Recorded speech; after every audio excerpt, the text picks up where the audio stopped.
अब हम शुरू करेंगे बच्चों अपना टॉपिक, जिसमें हम एनर्जी लेवल डायग्राम बनाएंगे O2 और F2 के लिए। अभी हमने जो लास्ट पीरियड में डायग्राम बनाए थे वो नाइट्रोजन तक के लिए थे। अगर हम ऑक्सीजन का या फ्लोरीन का या नियॉन का डायग्राम बनाना चाहते हैं तो हमें दूसरा एक इलेक्ट्रॉनिक कॉन्फ़िगरेशन रन करना पड़ेगा, जो क्या है आपका sigma 1s, sigma 1s anti bonding, sigma 2s, sigma 2s anti bonding. उसके बाद नाइट्रोजन में पहले 2px और 2py आए थे। अब की बार इसमें पहले आएगा सिग्मा 2pz। ठीक है, ये डिफरेंस है बस माइनर सा। वहां पर पहले आया था 2px और 2py, जबकि यहाँ पे पहले आएगा 2pz। फिर आएगा आपका pi 2px is equal to pi 2py। फिर उसके बाद एंटी बॉन्डिंग आ जाएगी, pi 2px anti bonding is equal to pi 2py anti bonding. और लास्ट में जो एनर्जी होगी सबसे ज्यादा हायर, वो बोथ केसेस में सिग्मा 2pz की ही होगी। तो आई थिंक हमने जो नाइट्रोजन तक के लिए लिखा था कॉन्फ़िगरेशन, और अब हम ऑक्सीजन और फ्लोरीन के लिए लिख रहे हैं, तो उसमें केवल दो शेल्स में ही डिफरेंस है बस। नाइट्रोजन के केस में ये पहले लिखा जाता है और ऑक्सीजन के केस में ये पहले 2pz पहले लिखा जाता है। अगर आपने इसमें मिस्टेक किया तो आपका डायग्राम भी गलत माना जाएगा, इसलिए आपको केयरफुली इस डिफरेंस को लर्न करना है। ठीक है बेटा, समझ में आ रहा है इतना? अगर आप केयरफुली उसको लर्न नहीं करेंगे तो आप मिस्टेक कर देंगे। अब हम एग्जाम्पल लेते हैं और O2 का कॉन्फ़िगरेशन बना सबसे पहले लिखेंगे और फिर उसका एनर्जी लेवल डायग्राम बनाएंगे। तो हम O2 के केस में देखते हैं O प्लस O कंबाइन होकर O2 बनाएंगे, एंड इलेक्ट्रॉनिक कॉन्फ़िगरेशन O का उसके एटॉमिक नंबर 8 के हिसाब से बनता है। तो 1O having the 8 electron, so total having the 16 electron in case of the O2। अब हम इन 16 इलेक्ट्रॉन्स को फिलअप करेंगे इस वाले कॉन्फ़िगरेशन के अकॉर्डिंग। तो कैसे करेंगे? Sigma 1s2, sigma 1s anti bonding 2, sigma 2s2, sigma 2s2 anti bonding. Next पे सिग्मा 2pz2। देखिए क्या 16 इलेक्ट्रॉन हो गए, एक बार देखते हैं। 2 4 6 10, यानी कि पाई में भी जाएगा electron. Pi 2px2 is equal to pi 2py2। कितने हो गए इलेक्ट्रॉन? कितने हो गए? 40। और उसके बाद एंटी बॉन्डिंग में जाएगा pi 2px1 anti bonding is equal to pi 2py1 anti bonding. I think ये क्लियर हो गया होगा आपको कि मैंने 1 1 क्यों लिखा है, क्योंकि मेरे पास जो 15 और 16 इलेक्ट्रॉन्स थे वो x2 में ना जाके 1 1 जाएंगे दोनों में, क्योंकि these 2px and 2py orbitals having the same energy। ठीक है, आई थिंक 16 इलेक्ट्रॉन्स मैंने भर दिए, फिलअप कर दिए। सबको समझ आ गया, नहीं आया है? बताइए जरा। जब तक आपको ये कॉन्फ़िगरेशन लर्न नहीं होगा आप फिलिंग नहीं कर पाएंगे। जब आप फिलिंग नहीं कर पाएंगे तो आप मॉलिक्यूलर ऑर्बिटल डायग्राम भी नहीं बना पाएंगे। तो बेटा आपको ये समझना पड़ेगा अच्छे से, ठीक है?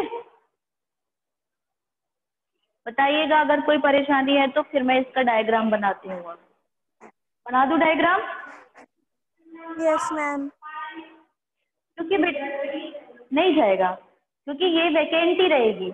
अगर यहाँ पे हमारे पास और इलेक्ट्रॉन होते, अगर F2 का हम बनाएंगे तो नंबर ऑफ इलेक्ट्रॉन्स ज्यादा हो जाएंगे, तो हो सकता है कि यहाँ डबलिंग हो जाए। पहले अगर जो शेल इनकम्प्लीट है पहले वो कंप्लीट होगी, तभी नेक्स्ट शेल में इलेक्ट्रॉन की एंट्री होगी। अदरवाइज इलेक्ट्रॉन नेक्स्ट शेल में एंट्री नहीं करेगा जब तक उसके लिए पहले से ही जो शेल्स हैं वो कंप्लीट नहीं हो जाती हैं। ठीक है बच्चों, अब हम वही डायग्राम बनाएंगे जो हमने अभी पहले बनाया था। सबसे पहले एनर्जी का इंक्रीजिंग ऑर्डर बनाना है, और हम इस डायग्राम को बनाते हुए जा रहे हैं इस तरीके से। सॉरी,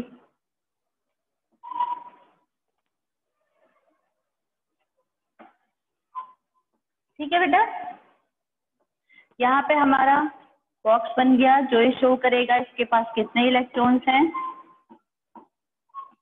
सिग्मा 1s बॉन्डिंग, तो ये एंटी बॉन्डिंग। यहाँ पे हमारा क्या है, ऑक्सीजन का एक मॉलिक्यूल एटम है, ये हमारा O2 बन गया है। ठीक है, दिख रहा है सबको इतना?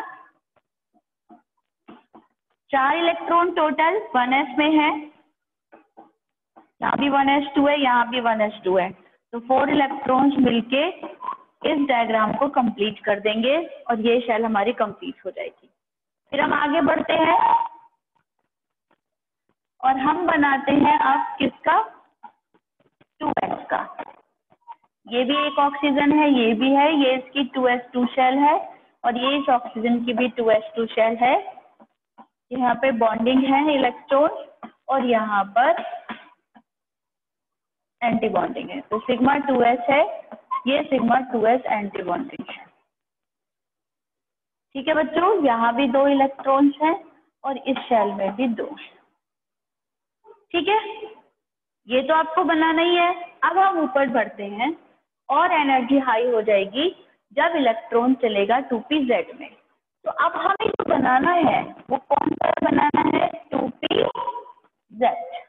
तो सबसे पहले हम बना लेंगे सिग्मा 2pz। अब हमारे यहाँ पर p ऑर्बिटल्स है, तो बेटा p में यहाँ पर कितने इलेक्ट्रॉन्स है, 4, 1 2 3 4, ये 2p वाला है, और ये भी 2p4 है। ऑक्सीजन का बना रहे हैं तो 2p4 ही तो आएगा, बोलिए। हाँ बेटा जी। Yes ma'am. 1 2 3 4। अब हमने सबसे पहले 2pz बनाया, 2pz में 2 इलेक्ट्रॉन आ गए, 2 से ज्यादा तो जाएंगे नहीं। अब हमें कौन सी शेल बनानी है बच्चों, बोलिए। पाई 2px, और ये बन गई पाई 2p y। इसमें कितने इलेक्ट्रॉन जाएंगे,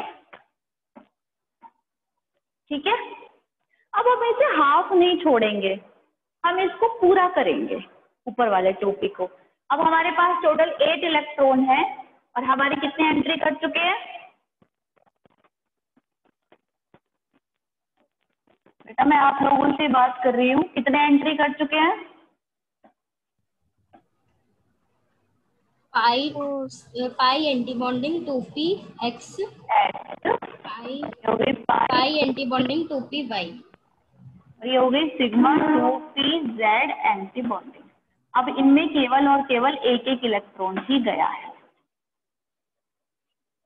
तो अब देखेंगे हमारे 16 इलेक्ट्रॉन कंप्लीट हो गए, हो गए हैं। अब ये हमारा जो भी मॉलिक्यूल है ये पैरामैग्नेटिक है, इलेक्ट्रॉन्स जो है वो पेयर्ड नहीं है, चाहे एक ही जगह है लेकिन पेयर्ड नहीं है। तो हमने इसे क्या मान लिया है कि ये हमारा जो इलेक्ट्रॉन है ये पैरामैग्नेटिक इन नेचर। तो नेचर कैसी होगी बेटा, यहाँ पे paramagnetic. In the case of the O2 molecule. यहाँ पर जो बॉन्ड ऑर्डर है वो कितना आएगा, NB minus NA divide by 2। Bonding कितने हैं, कितने हैं 10, और एंटी बॉन्डिंग कितने हैं 6। तो बॉन्ड ऑर्डर कितना आ गया 2, यानी कि ऑक्सीजन और ऑक्सीजन के बीच में डबल बॉन्ड होगा। मॉलिक्यूल कैसा होगा, स्टेबल या unstable, stable. Stable, because number of bonding electron is more than the anti bonding electron, so molecule O2 molecule will be stable। ठीक है, अब अगर आपसे कहा जाए कि आप O प्लस का बनाइए, O2 निगेटिव का बनाइए, O2 2 निगेटिव का बनाइए, और फिर उनकी स्टेबिलिटी को इंक्रीजिंग ऑर्डर में लिखिए, तो आप कैसे करेंगे उसको।